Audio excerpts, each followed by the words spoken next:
All right, welcome to this video. We're going to be talking about how to integrate Facebook's Conversions API on Webflow and how to install your pixels, your Facebook pixels correctly to track all your events on your website, on your Webflow site, and send them back to Facebook so you can take your decisions with all the necessary data to, actually take good marketing decisions. So this is how we use to install the Facebook pixel, right? You go to apps and integrations in your website settings, and then you have metapixel, and then you would copy paste your pixel ID, and then you would save and publish the website, and you think that it's gonna solve all your problems and track your ads correctly and have good performances for your ads. This is wrong. You couldn't be further from the truth. Adding your pixel here won't do much. Actually, you're gonna get this kind of dashboard. This here is the kind of dashboard you get when you install Facebook's Conversions API on Webflow. You have all the necessary data for every single campaign, every single ad set, every single creative, and you know what works, what doesn't work, what product works, what video works, what copy works, and you know what doesn't work. You can cut the ads that don't work, scale the ads that work, cut the campaigns that don't work, etc. You get the point. So in this video, I'm going to show you how to install the Conversions API. To do that, you need a Webflow app that my team have developed. I'm showing you how to install it in this video. So the name of the app is Pixelflow. There you go, Pixelflow, Facebook Conversions API, and multi-pixel.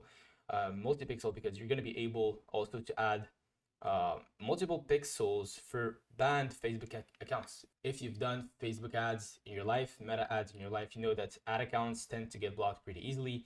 You need to install multiple pixels on your website so that if one pixel gets banned, all the data has been sent to all the other pixels. They're trained, they're ready to launch new ads on other ad accounts that are not blocked by Facebook. So you can click on Install App in here. You can choose whatever website you want. I'm going to choose this one, Authorize App. So there you go. You have it, Pixelflow. You can launch it. And once you launch, you see you need an API key. So you can generate your API key on our website at trypixelflow.com. You can click on Generate here. And there you go. So once you start your 7-day free trial, enter all your information. You're going to have here your account. You can enter your account. And it's pretty simple. You just have an API keys section where you can generate an API key. I'm going to generate my own key.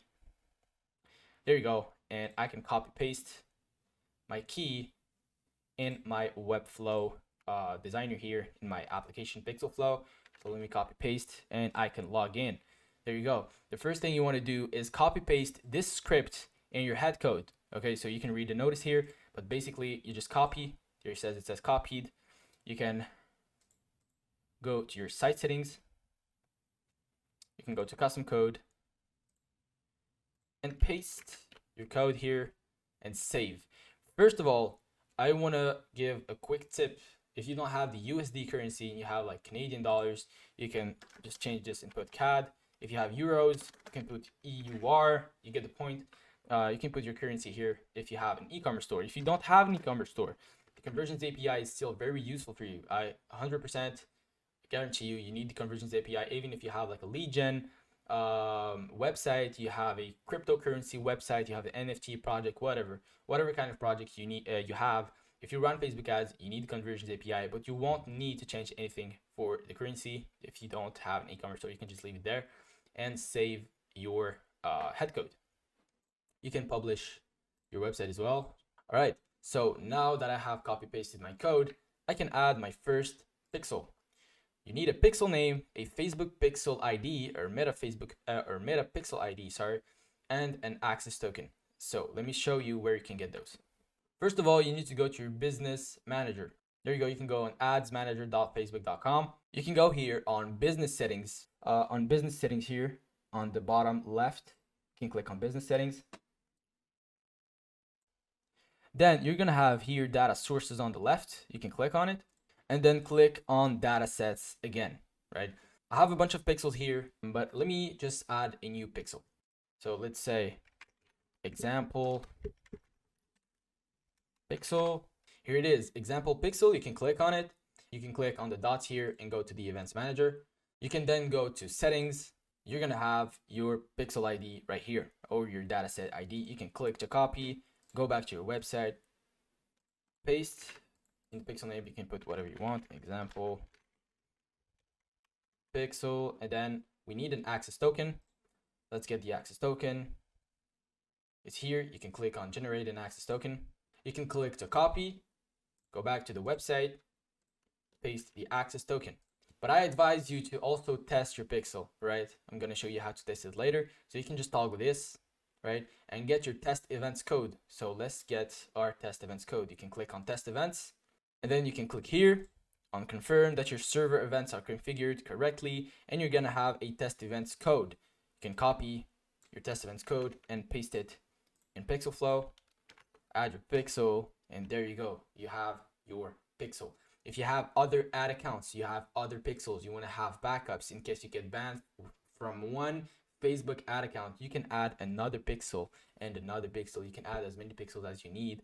And my advice is to add, at least 2 or 3 pixels if you're running Facebook ads on your store, on your Webflow. If you have a lead gen website, e-commerce website, doesn't matter, marketing agency, I advise you to add, at least 2-3 pixels to have backup. Now let's see how we can configure our events on our website, because this is not enough. By the way, this will only get you a couple of events, like view content, right? So when somebody goes on your website, you don't need to configure anything right now. PixelFlow, with the help of your Facebook pixel and your access token, will be able to send the view content event back to Facebook. So let's say you publish this. We can already go test the view content event. So we're just going to do it right now. And we're going to set up all the other events later. If you don't understand what I'm saying, it's okay. I'm going to explain everything in this video. All right, I published my website. Let me take a look. All right, so now I'm seeing my content, right? So when you do marketing and you have a couple of ads, you want to see which ad brought the more eyeballs to your website. So there's an event called view content. So let me see. And let me get back to my Facebook business manager. And there you go. View content. 19:15. It's at the right time. It's super fast, super precise. So as soon as there's an event, it's sent back to your Facebook dashboard. So what about the other events, right? Add to cart, initiating a payment, filling a form, if you have a lead gen website, booking a call, contact, purchasing, all these events, adding to wish list, searching a product, all these events. How do we configure them so that we can receive them in our Facebook ads business manager? I'm going to show you. You actually need something really important. It's the classes document. Everything is in here. It's in the classes document, and it's actually super simple. It works with CSS classes, and let me give you a demo. Let me give you a quick example, right? So on my website here, I have a book a call button. It's in French. Maybe you're not going to understand the copywriting. So I want to add a contact event for this button. When a prospect or a client or user clicks on this button, I want to receive the contact event on Facebook, right? In here, in events received, I want to receive contact, that I've been contacted or somebody tried to contact me. So to do this, you actually go to PixelFlow classes for Webflow. Again, you can find it here. Let me look for the contact. There you go. Contact action button.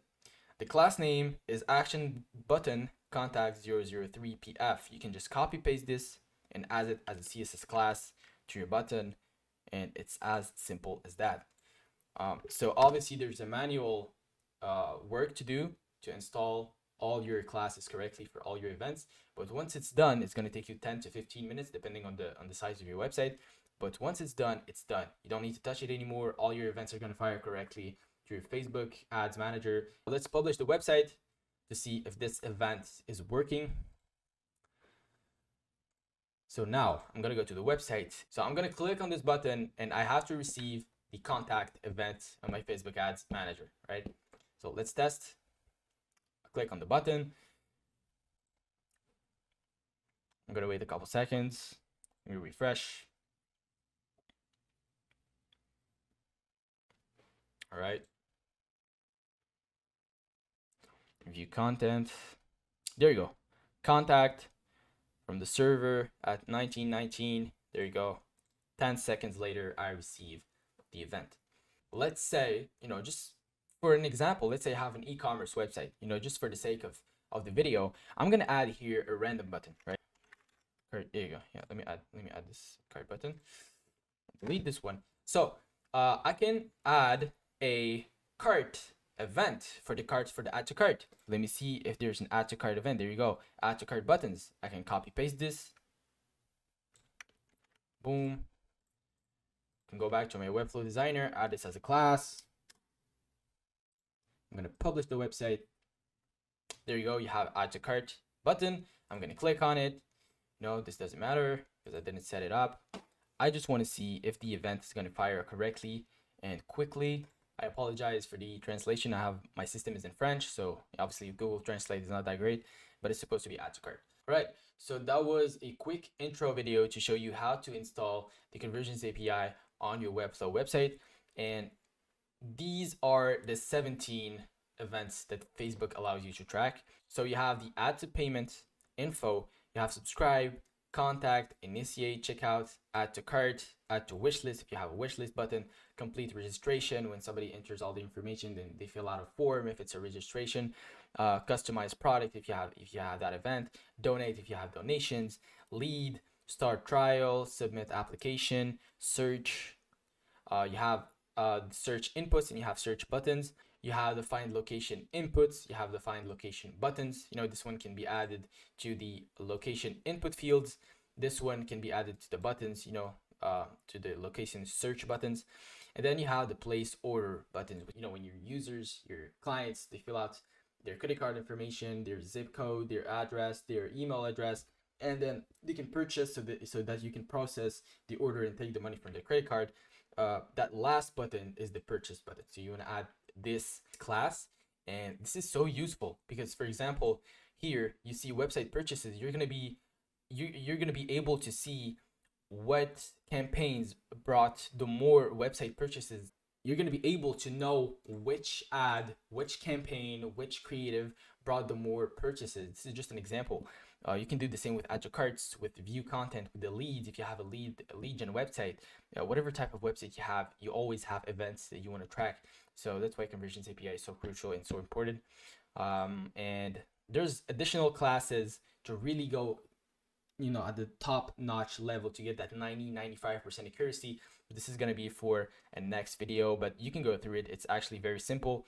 For example, when you have a checkout page and you want to add classes for your purchase event to really get the 93% accuracy, this is all classes you can add to your different div blocks, inputs, or buttons, right?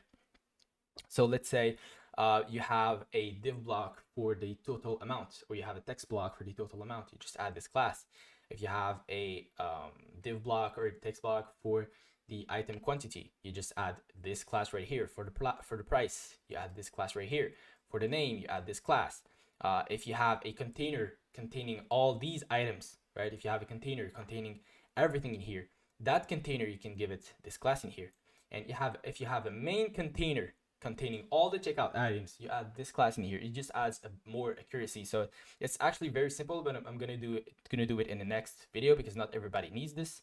You have the same for wish list, add to cart, initiate, checkout events. You have all these classes you can add. You can even track events and send them back to your Facebook pixel with Calendly. So if you have a Calendly on your website and you want to track how many users sign up with Calendly, how many users, how many prospects go through your Calendly to book events, and you want to track that in your Facebook dashboard, in your event manager, I'm going to also go through that, but all the necessary information is in this document. So thanks a lot. Hope to see you soon in a new video, probably next week, and take care.